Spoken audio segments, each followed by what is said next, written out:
आज हम बात करेंगे हाउ 4x4 वर्क्स। 4x4 की वर्किंग जानने से पहले मैं थोड़ा आपको बेसिक बता देता हूँ गाड़ी के लेआउट के ऊपर। ठीक है, तो गाड़ी के 3 लेआउट होते हैं: front wheel drive, rear wheel drive और 4x4 और AWD, ऑल व्हील ड्राइव। ठीक है, फ्रंट व्हील ड्राइव की बात करें हम तो इंजन पावर प्रोड्यूस करता है। Engine produce power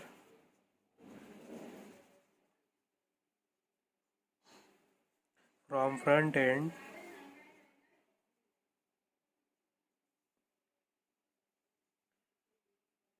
and send it to front wheel।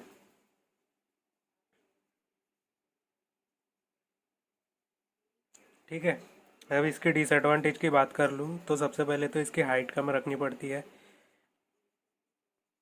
गाड़ी स्टेबल नहीं रहती।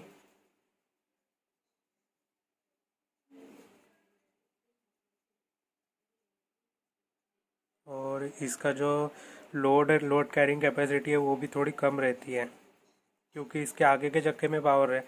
लोड जनरली अपन गाड़ी के पीछे में ही रखते हैं तो ये खींच नहीं पाएंगे उतने अच्छे से। इसका सबसे बड़ा एडवांटेज जो है वो ये है कि इसका जो माइलेज वो बहुत अच्छा है। माइलेज क्यों अच्छा है? क्योंकि इसके जो सारी पावर है वो प्रोड्यूस हो रही है फ्रंट व्हील में। सपोज कर लीजिए ये गाड़ी है,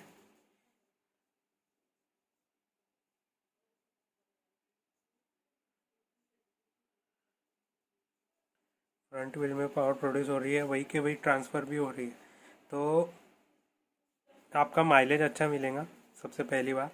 क्योंकि वहाँ पे पावर लॉस नहीं होगा, आपको प्रोपेलर शाफ्ट नहीं लगाना पड़ेगा, एक्स्ट्रा का डिफरेंशियल नहीं लगाना पड़ेगा, ये सब चीज़ों से आप बच जाओगे। तो इसीलिए नहीं क्या फ्रंट व्हील ड्राइव गाड़ी ज़्यादा माइलेज दे पाती है, क्योंकि कंपोनेंट कम रहते हैं और आसानी से पावर ट्रांसफ़र हो जाता है सामने के चक्कों में।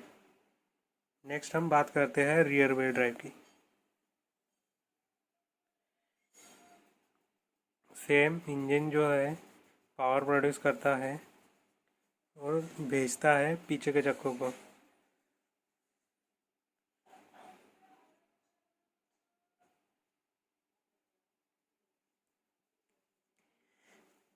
अब इसके एडवांटेज की हम मैं बात कर लूँ तो सबसे पहले एडवांटेज आ जाता है उसका हाइट। हाइट ज़्यादा रखनी पड़ती है। अगर इसका प्रोपेलर शाफ्ट ज़मीन से टकराएगा तो प्रोपेलर शाफ्ट टूट जाएगा, उसके ऊपर स्ट्रेस आएगा, गाड़ी का इंजन भी बंद हो सकता है। तो इसीलिए नहीं कि इसकी हाइट ज़्यादा रखनी पड़ती है जनरली। फिर आ जाते हैं लोड के ऊपर। इसकी लोड कैरिंग कैपेसिटी ज़्यादा रहती है।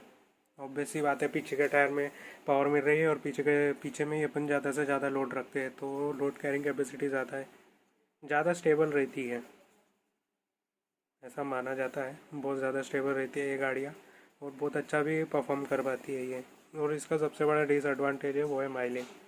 कोई भी गाड़ी ले लो आप रियर व्हील ड्राइव वाली, उसका माइलेज कभी अच्छा नहीं निकलेगा कितना भी कुछ हो जाए, क्योंकि उसमें लगा रहता है प्रोपेलर शाफ्ट लगा रहता है और उसमें लगा रहता है डिफरेंशियल।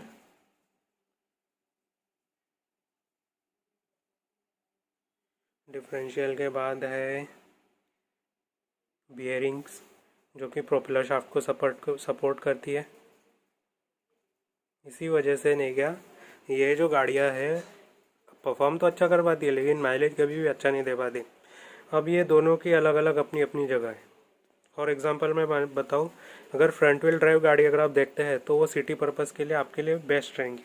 रियर व्हील ड्राइव अगर आप गाड़ी देखते हैं तो वो गांव के लिए या हाईवे के लिए, जो आप ज़्यादा टूर करना है, ज़्यादा यूज़ करने वाले हो, तो आप रियर व्हील ड्राइव गाड़ी ले लो। अब मैं इसका इन दोनों का सबसे बड़ा डिसएडवांटेज ये है, और सबसे बड़ा डिसएडवांटेज, अगर गाड़ी कभी सपोज कर लीजिए ये एसयूवी है, स्क्रीन पे दिख रही होंगी, ठीक है, तो गाड़ी कभी अगर पीछे का चक्का कीचड़ में फंस गया या कहीं भी फंस गया, पीछे का चक्का रियर व्हील ड्राइव की गाड़ी की हम बात कर रहे हैं, अगर पीछे का चक्का कभी फंस गया तो ये गाड़ी आगे प्रोपेल ही नहीं हो पाएंगी। क्यों? क्योंकि ये रियर व्हील ड्राइव गाड़ी है। सारा पावर पीछे के चक्कों में दे दिया है, सामने के चक्के तो आगे जा ही नहीं पा रहे। ठीक है, अब बात कर लेते हैं हम फ्रंट व्हील ड्राइव गाड़ी की।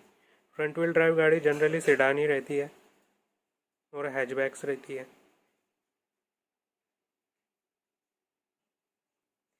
फ्रंट व्हील ड्राइव गाड़ी का सबसे बड़ा डिसएडवांटेज ये भी है कि एक तो पहली बात तो इसका पावर भी सामने में प्रोड्यूस हो रहा है और सामने के सामने में ट्रांसफ़र हो रहा, तो और ऊपर से इसमें लोड कैरिंग कैपेसिटी भी कम है। ठीक है, तो जब इसका सामने का चक्का फंसेगा तो इसका सामने का चक्का फंसने के बाद ये गाड़ी का पीछे का चक्का कुछ मदद ही नहीं कर पाएगा इसको बाहर निकालने से, टैकल ही नहीं कर पाएंगा ये सिचुएशन को। तो इसलिए ये गाड़ी का भी डिसएडवांटेज है कि जैसे ही इसका सामने का चक्का फंसता है तो ये गाड़ी भी पूरी यूजलेस हो जाती है। अगर कीचड़ में फंस गया या कहीं पे फंस गया, रेती या डस्ट में, तो ये भी गाड़ी उतनी यूज़फुल नहीं रहती है। अब ये तो बात हो गई फ्रंट व्हील ड्राइव और रियर व्हील ड्राइव की। अब बात कर लेते हैं हम 4x4 की। 4x4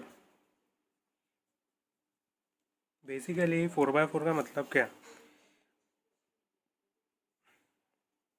जैसे कि अभी मैंने आपको एक डिसएडवांटेज बताया था रियर व्हील ड्राइव गाड़ी का और फ्रंट व्हील ड्राइव गाड़ी का, तो उस डिसएडवांटेज को ओवरकम करने के लिए ये 4 व्हील ड्राइव इन्वेंट किया था। ठीक है, तो ये क्या करता है, जनरली सामने में भी डिफरेंशियल लगा रहता है, गाड़ी के फ्रंट व्हील्स पे भी और पीछे के व्हील्स पे भी डिफरेंशियल लगा रहता है। तो ये जब इंजन की पावर प्रोड्यूस करता है तो ये चारों चक्कों को देता है। इससे फ़ायदा क्या होता है, बहुत सारा ट्रैक्शन मिल जाता है गाड़ी को। अगर इनकेस इसका पीछे का चक्का फंस गया, जैसे कि पिछली सिचुएशन थी रियल व्हील ड्राइव गाड़ी में, तो इसके सामने के चक्के तो फ्री है और सामने के चक्के पीछे के चक्के को निकाल लेंगे। सेकंड थिंग,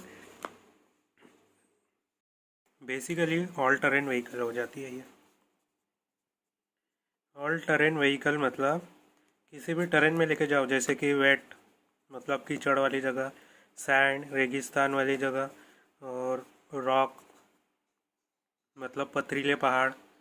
अब इससे भी ज़्यादा कुछ कर सकते हो 4x4 से। 4x4 का एडवांटेज बहुत अच्छा है, लेकिन इसका सबसे बड़ा डिसएडवांटेज निकल के आ जाता है माइलेज। माइलेज कैसे ड्रॉप डाउन होता है? ठीक है, अभी मैंने आपको बताया था कि प्रोपेलर शाफ्ट, डिफरेंशियल और ये सब में पावर ट्रांसमिट करने में यहाँ पे पावर लॉस होता है। ठीक है, तो उस पावर लॉस के कारण नहीं क्या अपना माइलेज कम मिलता है। लेकिन यहाँ पे तो दो दो प्रोपेलर शाफ्ट है, ये वाली भी और ये वाली भी। यहाँ पे भी दो दो डिफरेंशियल है, एक यहाँ पे और एक यहाँ पे, और यहाँ पे एक ट्रांसफ़र केस भी है। तो इस वजह से इसका माइलेज बहुत कम निकल के आता है। जबकि रियर व्हील ड्राइव का माइलेज इससे थोड़ा बेटर निकल के आता है, और उससे बेटर अगर आपको माइलेज चाहिए तो फ्रंट व्हील ड्राइव है। ठीक है, तो ऑल 4x4 उसके लिए है जो पहाड़ों पे ज़्यादा काम करेगा, पहाड़ों पे ज़्यादा गाड़ी चलाएगा। नॉर्थ ईस्ट इंडिया से वो अगर वो बिलोंग करता है तो उसके लिए तो बेस्ट ऑप्शन यही है। अगर जिसको हाईवे राइड करना है, हाईवे टू हाईवे टच करना है, प्लेन रोड है, और मतलब कुछ ज़्यादा हसल फ्री, मतलब कोई टेंशन वाली ड्राइविंग नहीं होना, तो वो फ्रंट व्हील ड्राइव ऑप्ट कर सकता है या फिर रियर व्हील ड्राइव ऑप्ट कर सकता है।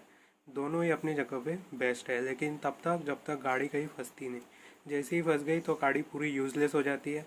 अब मैं इसका एग्जांपल बता रहा हूँ। जैसे कि मान लीजिए आपकी गाड़ी फ्रंट व्हील ड्राइव है। ओके, फ्रंट व्हील ड्राइव का डिसएडवांटेज एक और ये है कि जैसे कि आपकी गाड़ी फंस भी गई, ठीक है, और अगर आपने उसको उठा लिया सामने से, ठीक है, तो आपके गाड़ी का आप कितना भी रेस दे दो तो गाड़ी आगे बढ़ने नहीं वाली, क्योंकि उसके पीछे के चक्के अभी भी नहीं क्या स्टैंड स्टिल है, कुछ होने नहीं वाला। वैसा ही रियर व्हील ड्राइव में अगर आप उसके पीछे के चक्कों को उठा भी दोगे तो उससे कुछ आपका फ़र्क नहीं पड़ने वाला, आपका जैसे का वैसा ही रहने वाला है ट्रैक्शन। आपकी गाड़ी के जो चक्के हैं वो हवा में घूमते रहेंगे, लेकिन गाड़ी आगे नहीं बढ़ेंगी।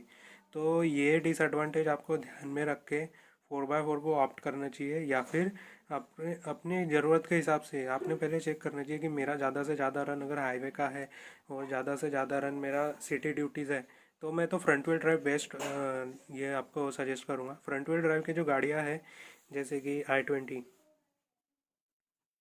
और i10 नियोस,